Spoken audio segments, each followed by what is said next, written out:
the Israel-Hamas war. There were further airstrikes on Gaza today, this as Israel prepares for a possible ground invasion. Hundreds more people were killed or injured as several buildings across the Gaza Strip were hit by the airstrikes. Hospitals in the territory are scrambling for fuel supplies as a power blackout has lasted almost 2 weeks. The U.S. is advising Israel to delay any ground invasion to allow more time to negotiate the release of hostages taken by Hamas militants. And officials say that at least 222 were captured by Hamas and dragged back to Gaza, including some foreigners. More than 1,400 people in Israel have been killed, mostly civilians, slain during the initial Hamas attack. More than 5,000 Palestinians, including some 2,000 minors, have been killed. The Hamas-run health ministry said that today.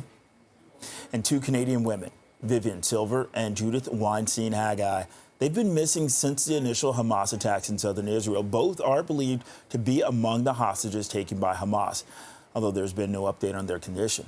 Hamas has been declared a terrorist organization by Canada and several Western nations.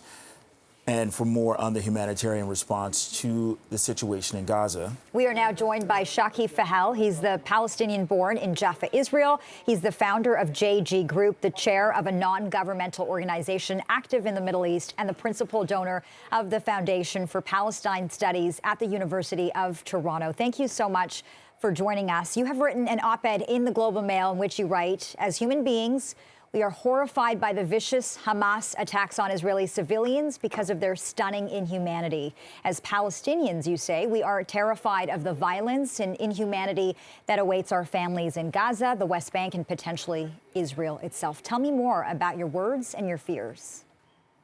First of all, thank you very much for having me. I appreciate this. The travesty that's happening is really concerning to all of us Canadians, whether we're Palestinians or Israelis. Our government stand, and Mr. Trudeau said that Israel has the right to defend itself according to international law.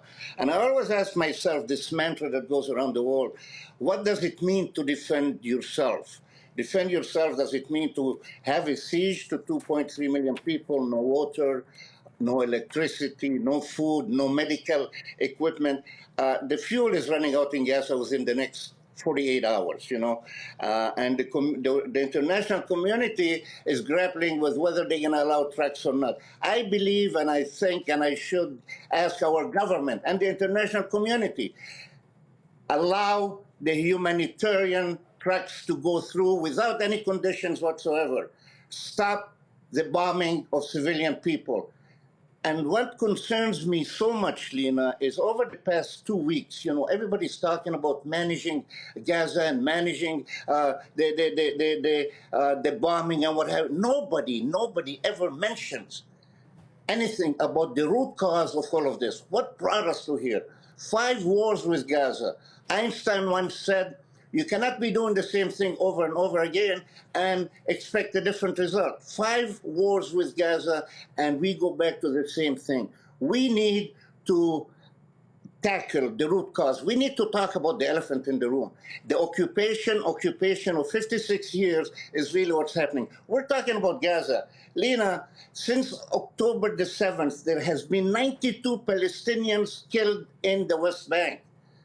It's all about the occupation, and we need to tackle the root cause of that, okay? And unless we do that, we need a political solution. Military might is never going to solve anything. We need to come to the table. We need to have 2 states, with self-determination for the Israelis, for the Palestinians, as our Foreign Minister Jolie said, living side by side in dignity and in security. That is the end result. I just heard you talk about a political solution. We heard from Canada's Foreign Affairs Minister, Melanie Joly, speaking to reporters from the UAE today. She talked about de-escalation and bringing peace and stability to the region. So let me ask you this. What does a political solution look like to you? What does the path to peace, if even possible, look like to you? Part of the problem is the deafness and blindness of the international community. We have had many resolutions at the United Nations, Resolution 242 and 338.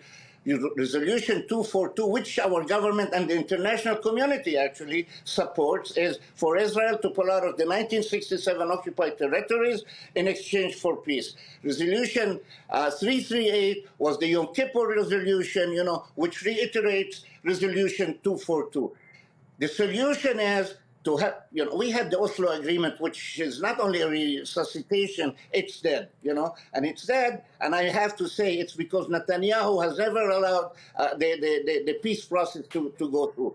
The solution is to have a Palestinian state according to the United Nations Resolution 242, which is supported by most of the world. Come on. That's okay. We can't see you, but we can still hear you. Let me ask you this final question here. Let's talk about the humanitarian crisis on the ground. And you talk about this in your piece. You talk about Palestinians hearing from relatives, providing chilling accounts. You say they're running out of food, drinking water, and hope as well. What are you hearing from Palestinians on the ground? I hear tragedies. I hear total families being annihilated. When I say families, I'm talking about families of 15 and 20 and 40 members of the same family. Gaza is an open prison, but Gaza is also the most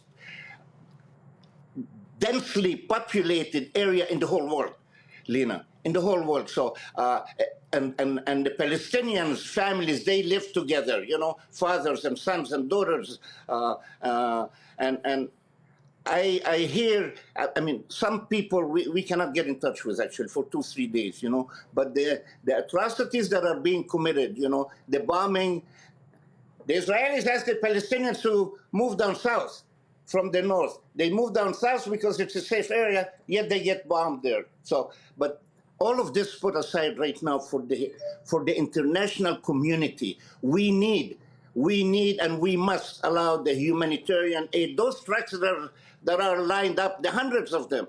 You need to understand, before the war, Gaza was under siege. There was 100, 150 trucks that went into Gaza on a daily basis before the war. I've just run out of time here. We need the humanitarian aid to go through, and I appreciate our foreign ministers because she also said that last week that we have to have the humanitarian aid going through to the Palestinians. But aside from all of that, this madness must stop. This bombing of civilian people must stop. Revenge. Two wrongs don't make it right.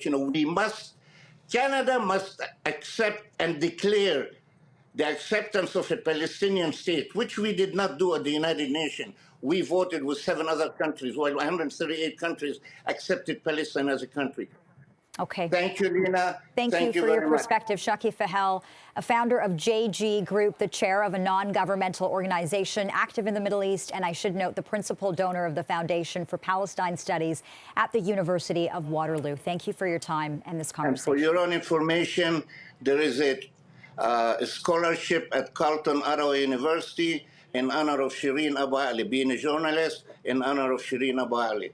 Okay. And I was behind that. Thank you. Thank you for your time.